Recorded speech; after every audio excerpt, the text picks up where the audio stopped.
dengar berita gitu. Ada yang tahu? Ayo angkat tangannya, saya pengen dengar suaranya. 1, 2, ya. Obat-obatan terlarang, Kak. Obat-obatan terlarang, siapa Mas namanya? Ardianto. Mas Ardianto, betul, obat-obatan terlarang 100 buat Mas Ardi. Lanjut, ada yang mau nambahkan? Ada? Ayo dong, berani. Iya, oke. Mungkin nanti ya, nanti ditanya jawab selanjutnya harus lebih berani, berani gitu. Narkoba itu apa ngomong? Kalau salah nggak bakal marah, saya janji deh, janji nggak bakal marah, swear gitu. Jadi nanti kalau yang bener nanti di follow back ke Instagramnya. Ngarep banget ya kan? Anak zaman sekarang gitu Pak, dikit-dikit follow dong Instagram gua, follow dong Instagram gitu, follow back gitu-gitu. Jadi bener, narkoba adalah narkotika dan obat-obatan terlarang. Jadi cocok dengan judulnya, Badan Narkotika Nasional. Jadi ngebahas tentang narkotika. Jadi teman-teman bisa lihat di depan, sinergi bidang pencegahan dengan stakeholder terkait. Nah, jadi teman-teman BNN di dalam menjalankan tugasnya itu tidak sendirian. Kita selalu merangkul semua pihak. Kenapa? Karena semua pihak itu termasuk teman-teman adalah target dari para penjual, pengedar dan jaringan narkotika. Kalau kita nggak rangkul nih teman-teman, nanti kalian duluan dirangkul sama mereka gitu, sama jaringan, pengedar, bandar dan kawan-kawannya. Dan kita nggak pengen teman-teman kalian yang mukanya masih imut-imut, masih cantik dan ganteng, ini semua terjerumus ke dalam penyalahgunaan narkoba gitu. Di bidang pendidikan ada pengembangan kurikulum materi narkotika pada jenjang semua lembaga pendidikan. Jadi teman-teman, sebagai contoh dan informasi untuk teman-teman semua, kalau di salah satu provinsi di Indonesia ini sudah ada loh pendidikan narkotika, pendidikan anti narkotika yang masuk ke dalam kurikulum. Itu ada di Provinsi Bangka Belitung gitu. Jadi di Bangka Belitung tahun 2021 ini sudah diresmikan bahwasanya pendidikan anti narkotika itu masuk ke dalam salah satu program yang ada di kurikulum mereka gitu. Nah, hal ini teman-teman membuktikan bahwasanya permasalahan narkoba ini adalah permasalahan yang luar biasa, darurat, urgent kalau kita bilang ya. Jadi memang harus mengajak semua pihak, memang harus dirangkul semua pihak agar tidak terjerumus ke dalam penyalahgunaan narkotika. Kemudian adanya kebijakan P4GN di sekolah, sosialisasi, kemudian melaksanakan tes urin. Nih, ada yang sudah pernah tes urin? Belum. Kalau seandainya nanti minggu depan atau besok teman-teman dari BNN mau ngadain tes urin di SMK Bumi Nusantara, kira-kira teman-teman berani nggak? Berani, cakep. Nah, ini jawaban yang saya tunggu gitu. Jangan sampai ada yang takut.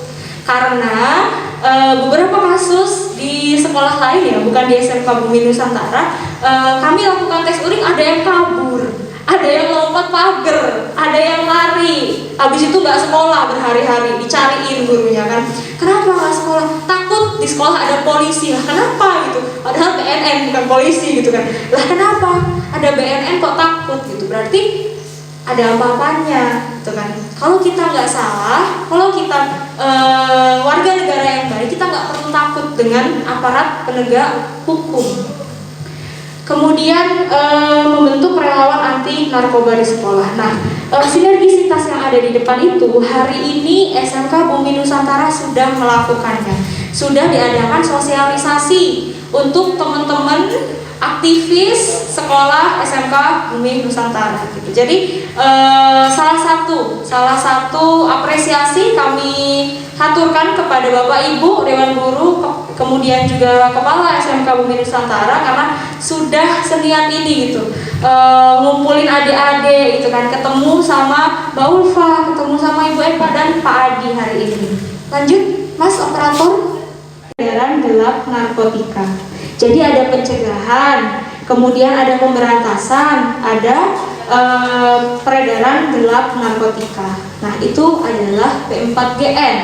Jadi semuanya terangkum di situ. Dari mulai pencegahan, hari ini nih kita lakukan sosialisasi. Terus abis itu ada pemberantasan yang teman-teman sering lihat di TV-TV, ada yang digerebek. Nah, itu pemberantasan. Kemudian apalagi tadi? Peredaran gelap narkotika itu harus diberantas. Aduh, HP-nya sayang Mbak, jangan dijatuhin. Lepas. Aduh, oke.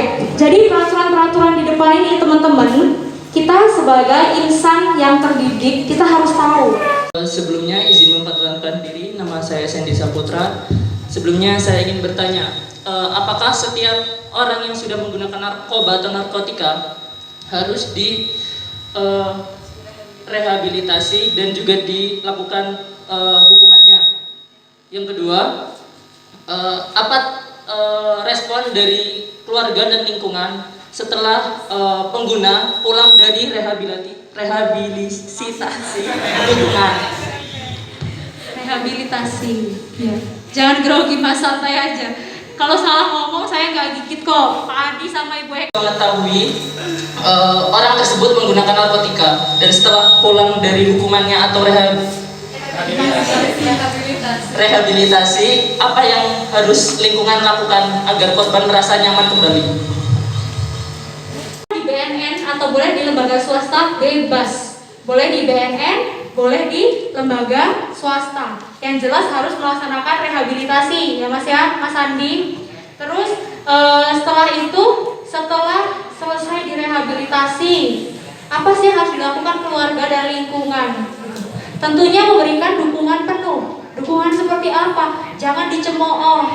Kalau sudah ada, kalau kalian kenal tetangga kalian atau teman kalian yang barusan selesai menjalani masa rehabilitasi, jangan kalian cemooh gitu. Jangan diejek-ejekin, jangan dibully. Kalau bisa diingatkan, jangan kembali lagi ke lingkaran pertemanan sebelumnya.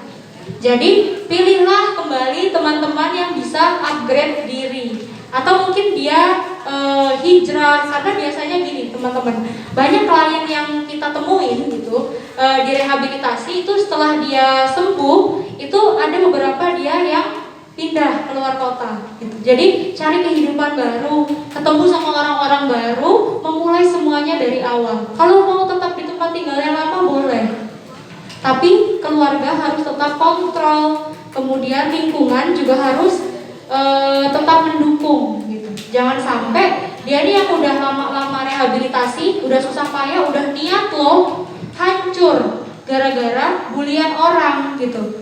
Ah kenapa? Gue udah capek-capek rehabilitasi gitu kan, gue udah sembuh, gue udah pulih, masih aja orang bilang stigmanya negatif gitu kan. Ya udah, lanjutin aja terus gitu. Bisa ada timbul pemikiran-pemikiran seperti itu. Dan teman-teman, yang perlu kalian ketahui, untuk penyalahguna ini sendiri tidak dihukum. Jadi seluruh penyalahguna yang murni penyalahguna, tapi ya kalau penyalahguna sambil nyambi jadi kurir atau jadi pengedar, nah itu yang akan diproses secara hukum. Tetapi kalau untuk penyalahguna yang murni penyalahguna, itu sudah ada peraturannya, akan dilakukan rehabilitasi.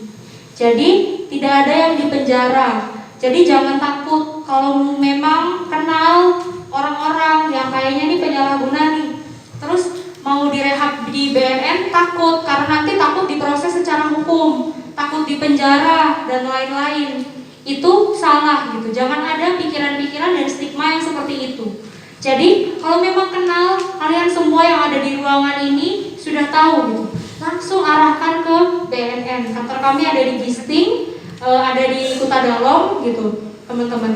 Caranya gimana? Caranya langsung datang aja, ajak si kliennya bersama tadi, kalau memang dia masih di bawah umur sama orang tuanya, kalau memang dia sudah menikah sama pasangannya gitu. Nanti di sana akan dilakukan assessment. Gak harus rawat inap kok. Kalau untuk tingkat adiksi yang rendah atau sedang itu bisa dirawat jalan. Jadi bisa aktivitas seperti biasa gitu. Tinggal nanti jadwalnya menyesuaikan aja gitu, dengan konselor adiksinya, bisanya jam berapa gitu. Dan teman-teman tenang aja, untuk orang-orang yang rehabilitasi di BNN itu identitasnya dirahasiakan. Jadi kalau ada stigma yang takut, malu, ini aib keluarga segala macam, itu nggak ada alasan seperti itu. Karena kami pun itu merahasiakan. Kami di bidang pencegahan itu tidak tahu siapa-siapa saja klien yang ada di rehabilitasi.